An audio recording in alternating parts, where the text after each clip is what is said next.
چنانچہ علامہ اقبال نے عجیب اشعار لکھے ہیں نام ابلیس کے نام سے. فارسی کے اشعار ہیں. فرماتے ہیں اے خداوند ثواب و ناثواب، اے نیکی اور بدی کے پیدا کرنے والے پروردگار، خیر اور شر یہ دونوں اللہ تعالی نے پیدا فرمائے ہیں.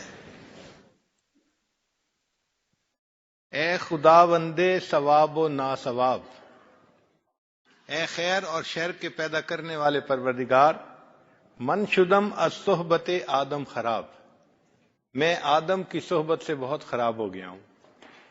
یہ اتنا بدکار بن گیا کہ اس نے مجھے بھی خراب کر ڈالا ہے. اے خداوند ثواب و ناثواب، من شدم از صحبت آدم خراب، صید خود صیاد را گوید بگیر، شکار خود شکاری کو کہتا ہے کہ بھئی مجھے پکڑ لو. الاما از بندہ فرما پذیر، ایسے فرما بردار بندوں سے اللہ کی پناہ.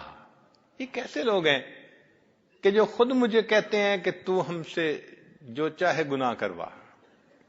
فطرت او خام عزم او ضعیف، اس کی فطرت خام ہے اور اس کا عزم ضعیف ہے. تاب یک ضربم نیارد این حریف، یہ حریف تو میری ایک ضرب کی تاب بھی نہیں لا سکتا.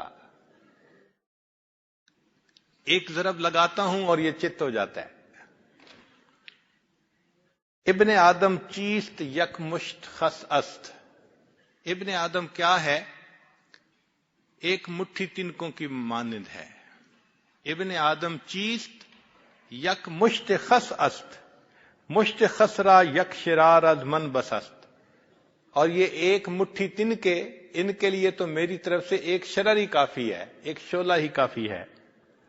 اندری عالم اگر جز خس نبود، اے اللہ اگر اس جہان میں ان تنکوں کے سوا اور کوئی چیز بھی نہیں ہے، این قدر آتش مرا دادن چے سود، تو آپ نے مجھے اتنی آگ کیوں عطا کی ہے؟ اے خدا یک زندہ مرد حق پرست، اے اللہ ایک کوئی مرد حق جو زندہ ہو ایسا مجھے دکھا دے. لذت شاید کہ یابم در شکست، کہ جس کی وجہ سے مجھے بھی شکست حاصل ہونے کی لذت نصیب ہو جائے. کوئی تو ایسا مومن ہو جو مجھے بھی ہرا ڈالے.